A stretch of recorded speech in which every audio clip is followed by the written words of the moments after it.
여러분 안녕하십니까? 광주 MBC 뉴스투데이 시작합니다. 먼저 오늘의 주요 뉴스입니다. 미얀마 민주화 운동을 지지하는 움직임이 확산하고 있습니다. 광주에서 오늘 연대기구가 출범하고 구체적인 지원 방안도 마련될 예정입니다. 전남 방직과 일신 방직 터를 개발하는 방안이 추진되고 있습니다. 근대 유산 보존과 개발 요구가 충돌하는 상황에서 합리적인 해법이 필요합니다. 유명 회사에 미역을 납품하는 업체가 중국산 미역을 한국산으로 속여 유통했다는 의혹이 불거졌습니다. 경찰이 수사를 진행하고 있습니다. 전라남도 교육감과 일부 간부들이 교육청 예산으로 휴대폰 요금을 내고 있어 논란입니다. 공적 용도로만 사용했는지도 불분명합니다. 군부 쿠데타에게 항거하다가 총탄에 맞은 19살 미얀마 소녀의 죽음이 전 세계인들을 분노하게 하고 있습니다.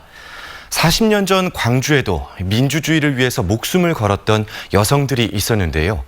지금도 트라우마에 시달리는 이 광주의 어머니들이 더 이상 미얀마인들의 죽음을 보고 있을 수 없다며 행동에 나섰습니다. 송정근 기자입니다. 전두환이 쿠데타를 일으킨 80년 5월 당시 광주 시민들과 함께 민주화를 외쳤던 추혜성 씨.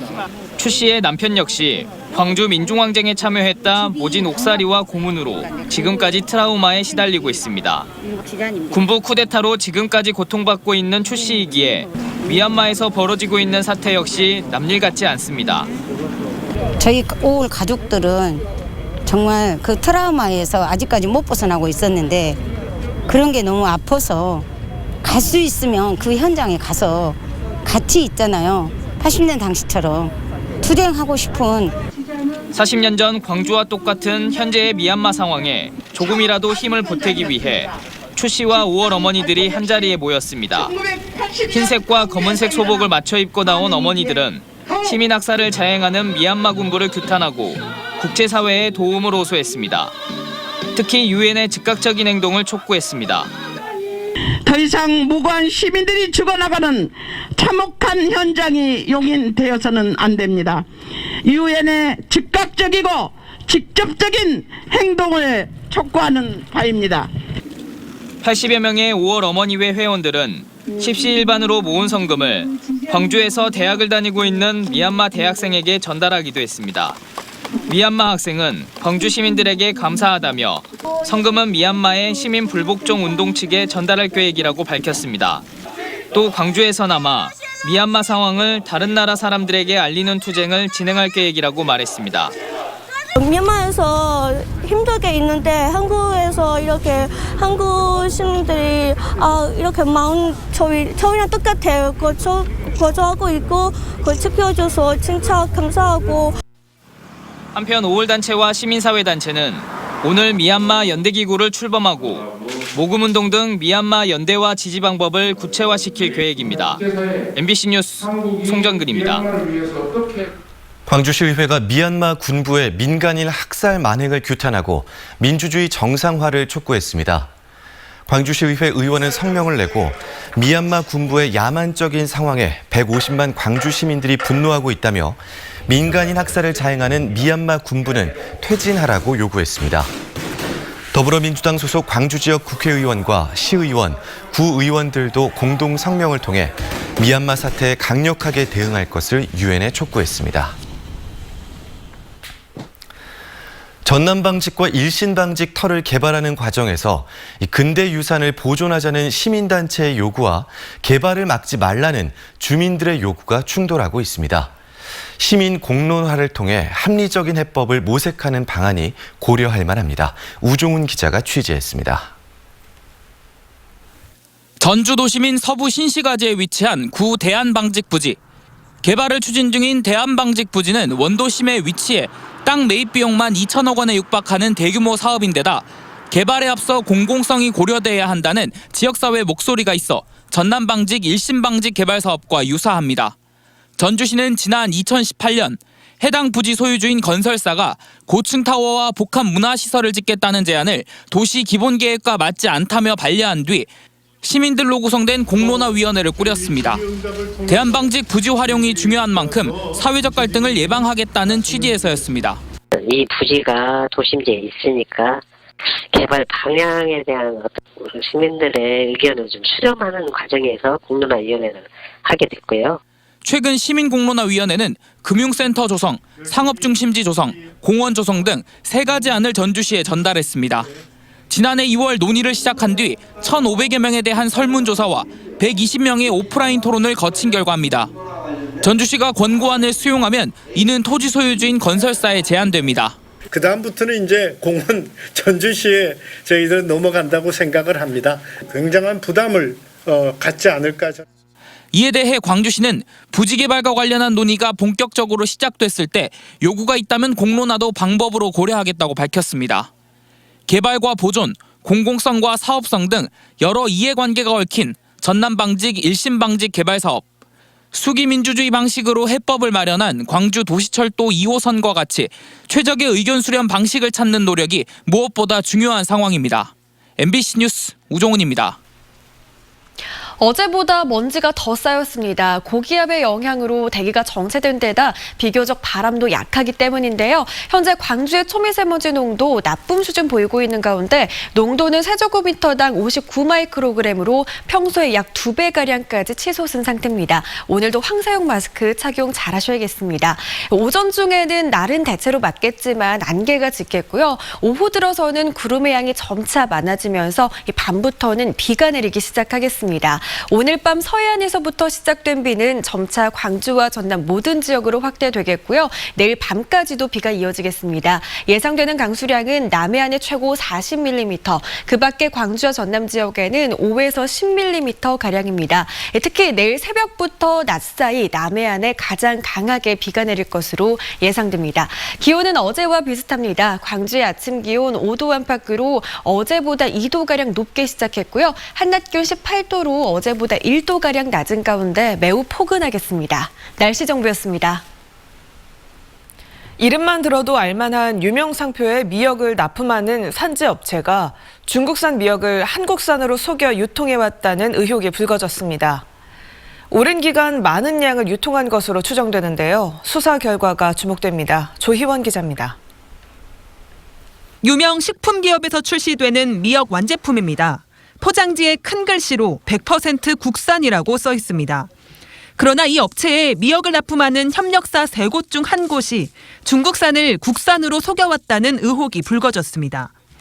미역은 완제품으로 만들어질 때까지 크게 2차례의 가공 과정을 거칩니다. 1차 가공은 채취한 미역을 세척하고 삶은 다음 소금에 절이는 과정입니다. 해당 업체는 이렇게 1차 가공한 미역의 잎과 줄기를 분리하는 2차 가공을 하겠다며 중국으로 가져갔습니다. 중국산이 섞였다는 의혹이 제기된 과정은 이렇게 2차 가공이 끝난 후 한국으로 가져올 때였습니다. 중국산 미역과 한국산 미역의 차이는 일반 소비자들은 전혀 알 수가 없어요. 우리 같은 전문가들이나 중국산 미역과 한국산 미역 차이를 알 수가 있어요. 해당 업체는 전혀 사실이 아니라며 강하게 부인했습니다. 유언비가 흘러가지고 그런지 우리들은 중국이라고 죽자도 모르요. 유언비어다. 네, 그렇죠. 만약에 그런 걸 했다면 바로 우리들은 이선을 추구는 거예요. 그러나 취재진은 업체가 중국 현지에서 중국산 미역을 사들이고 있는 것을 직접 보았다는 사람을 만날 수 있었습니다. 그 산지 공장에가 제조자가 주식회사 그리고 이제 20kg씩 그 PP마대로 포장이 돼 있고 그래서 이제 깜짝 놀랐죠. 이상하다. 왜 여기가 회사에 한글 표기상에 들어있나 했더니 또 중국 현지 업체에 확인해보니 해당 업체가 중국산 미역을 사서 한국으로 가져간 것이 맞다고 진술했습니다. 发到了韩国，就是从中国到韩国，多少吨？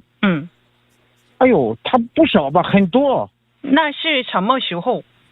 好多年的。好多年。多年。从12年是13年开始。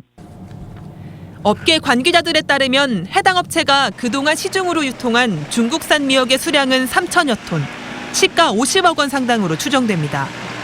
식품기업 측은 해당 업체로부터 재료를 공급받고 있고 자신들도 원산지 표기법 위반으로 조사를 받고 있다는 사실을 인정했습니다. 그러면서 그동안 자체 품질 검사를 시행했지만 이상한 점은 발견하지 못했다며 수사 결과를 기다리겠다는 입장을 밝혔습니다. 해경은 해당 업체를 압수수색하는 과정에서 원산지 표기법 위반과 횡령 등의 혐의를 확인해 조만간 기소 의견으로 송치할 계획입니다. MBC 뉴스 조이완입니다. 전남에서 최근 한 달 동안 잠잠했던 AI가 또다시 발생했습니다. 방역당국에 따르면 나주시 봉황면의 산란계 농장에서 폐사율 증가 신고가 접수돼 검사한 결과 H5형 항원이 검출됐으며 고병원성 여부에 대한 추가 검사가 진행 중입니다. 전라남도는 AI 발생 농장 21만 4천 마리의 닭을 살처분 조치하는 한편 10km 반경 다른 농장의 가금류 이동을 제한했습니다. 전라남도가 외국인 노동자와 이들을 고용한 사업주를 대상으로 이달 말까지 코로나19 진단검사를 받도록 행정명령을 내렸습니다. 행정명령 대상은 4,500여 사업장에서 일하는 외국인 노동자 14,000여 명입니다. 전라남도는 진단검사는 무료로 이뤄지고 검사와 치료에 응하면 불법 체류에 따른 불이익은 없다고 설명했습니다. 전남에서 택시비나 술값을 내지 않는 무전취식 범죄가 늘고 있습니다. 국회 강기훈 의원실이 경찰청 자료를 분석한 결과 전남에서 택시비와 술값, 음식값을 정당한 이유 없이 치르지 않는 무전취식 범죄는 지난 2016년 2015건에서 지난해 2,403건으로 증가했습니다. 같은 기간 서울과 경기, 부산은 무전취식 범죄가 감소한 것으로 나타났습니다. 강 의원은 무전취식 피해는 보상을 받기가 어려워 코로나19로 어려움을 겪는 소상공인들을 더욱 힘들게 하고 있다고 지적했습니다. 광주경찰이 최근 증가하고 있는 이륜차 교통사고를 줄이기 위해 집중 단속을 실시합니다. 광주경찰청은 지난해 교통사고 사망자 중 이륜차 사고가 차지하는 비율이 27%로 2019년보다 3배 이상 급증했다며 오는 5월 말까지 이륜차 교통법규 위반을 집중적으로 단속한다고 밝혔습니다. 경찰은 이륜차 사망사고 중 신호 위반 등 안전운전 의무 불이행으로 인한 사고가 60%에 달한다고 분석하고 교통법규 위반이 많은 지역에 단속을 집중할 예정입니다.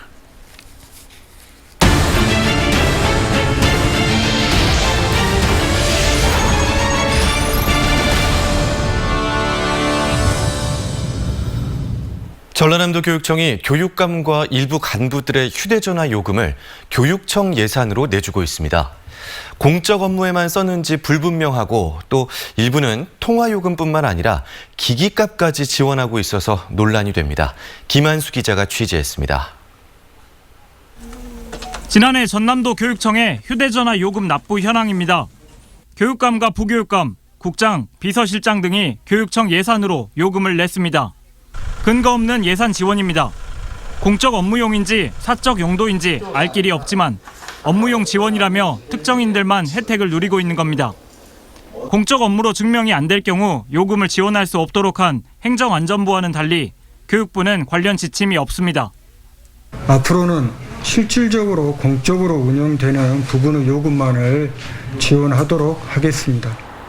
사정이 이렇다 보니 전국 시도 교육청마다 휴대전화 요금 지원 상황이 제각각입니다.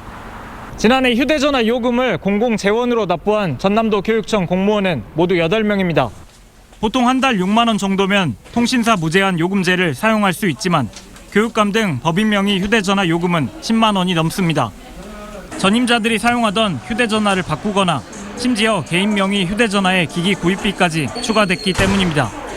전에 분들이 쓴 거 찝찝해서 어떻게 쓰냐 이거예요. 그리고 이 기계값을 이용한 부분은 업무상 배임과 횡령으로 저희가 권익위 조사 결과 상관없이 검찰에 고발 조치하려고 전남도 교육청은 지난 1년 동안에만 공무원 휴대전화 요금 지원에 예산 830여만 원을 썼습니다.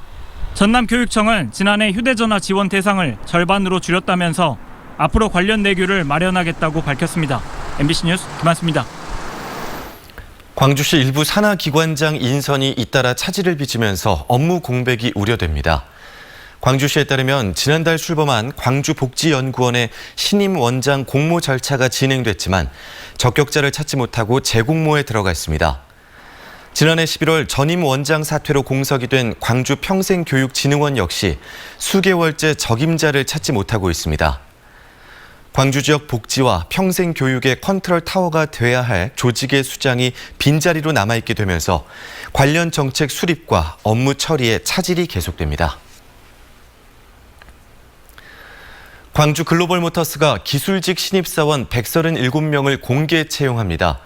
이번 공채는 지난 1월 기술직 신입사원, 2월 일반직 신입사원에 이어 올해 세 번째로 진행되는 전형입니다.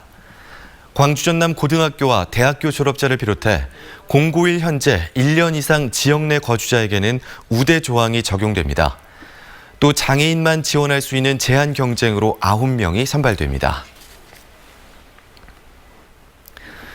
김대중 컨벤션센터 제2전 시장 건립 사업이 행정안전부의 타당성 조사 대상 사업에 선정됐습니다. 광주시는 제2전 시장 타당성 조사 결과가 오는 9월쯤에 나올 것으로 예상하고 통과되면 내년에 설계를 끝내고 2023년까지 완공할 계획입니다.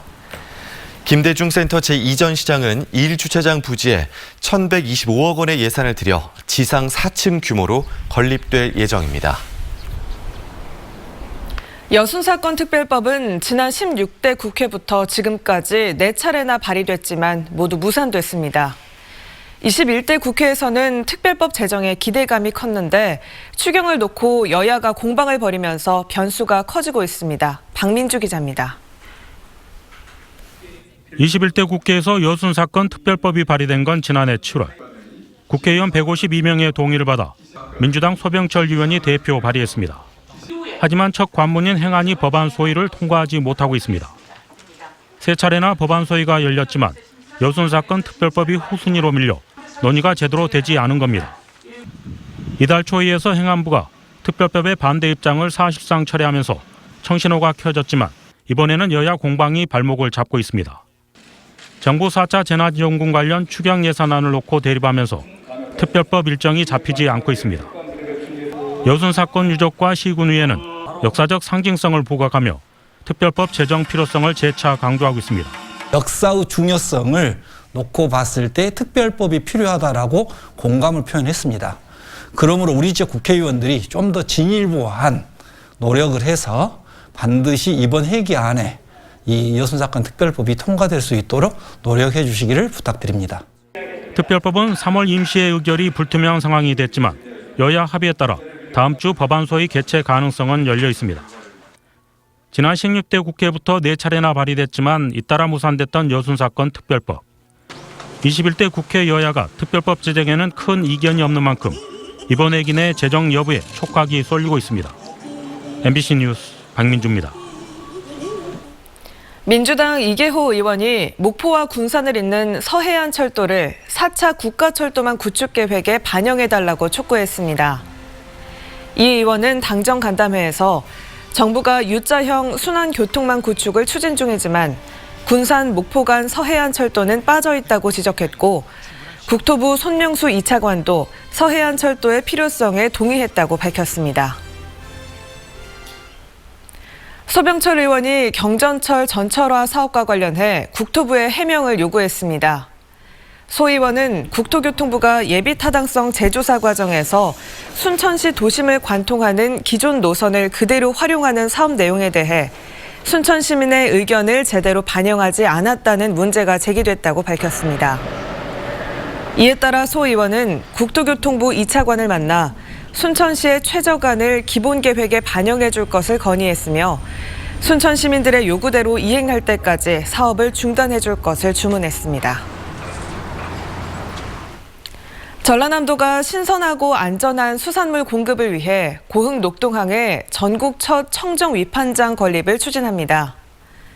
청정 위판장은 수산물 선별과 위판, 배송 등 모든 과정에 혁신적인 위생시설을 도입한 신개념 모델로 지난 2019년 해수부 공모사업에 선정돼 전국 최초로 고흥 녹동항에 건립됩니다. 전라남도는 연내준공을 목표로 지난 2일 착공했으며 총 사업비 60억 원을 들여 지상 2층 규모로 건립한다고 밝혔습니다. 농사를 짓는 시골마을 이장이 어려운 이웃을 위해 써달라며 1억 원을 기부해 감동을 주고 있습니다. 나주 남평읍 하남마을 74살 윤영준 이장은 5년간 모은 1억 원을 전남사회복지공동모금회에 기부했으며 1억 원 이상 개인 고액기부자 모임인 아너소사이어티 회원 명단에 이름을 올렸습니다. 보혜양조는 진도 출신의 트로트 가수 송가인과 입세주 모델 계약을 연장했습니다. 보혜양조는 지난해 코로나19 여파로 주류 시장이 침체된 상황에서도 입세주 매출액이 한 해 전보다 상승하는 등 홍보 효과가 큰 것으로 분석돼 계약을 연장했다며 최근 포스터 촬영을 마치고 본격적으로 송가인 마케팅에 나설 예정이라고 밝혔습니다. 고기압의 영향으로 대기가 정체된 데다 상대적으로 바람도 약해서 미세먼지가 어제보다 더 쌓였습니다. 현재 광주의 초미세먼지 농도는 나쁨 수준 보이고 있는 가운데 세제곱미터당 57마이크로그램으로 평소에 약 2배가량까지 높게 치솟은 상태입니다. 오늘도 황사용 마스크 착용 잘 하셔야겠습니다.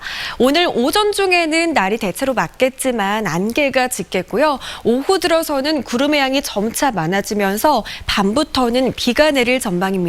오늘 밤 서해안에서부터 시작된 비는 점차 광주 전남 모든 지역으로 확대되겠고요. 내일 밤까지도 비가 내리겠습니다. 예상되는 강수량은 남해안에 최고 40mm, 그 밖에 광주와 전남 지역에는 5에서 10mm가량입니다. 특히 내일 새벽부터 낮 사이 남해안에 강한 비가 내릴 것으로 예상됩니다. 기온은 어제와 비슷합니다. 광주의 아침 기온 5도 안팎으로 어제보다 2도가량 높게 시작했고요. 한낮 기온 18도 안팎으로 어제보다는 1도가량 낮은 가운데 매우 포근하겠습니다. 목포의 아침 기온 6도로 시작해서 낮 기온 16도 안팎 예상됩니다. 구례의 낮 기온은 18도 예상되고요. 여수의 낮 기온 14도 안팎 보이겠습니다. 바다의 물결은 먼 바다를 중심으로 최고 1, 2m로 비교적 잔잔하게 일겠습니다. 금요일인 내일은 비가 내리면서 낮 기온이 오늘보다 6도가량 내림세를 보일 전망입니다. 날씨 정보였습니다. 이상으로 광주 MBC 뉴스투데이를 마칩니다. 함께해 주신 여러분 고맙습니다.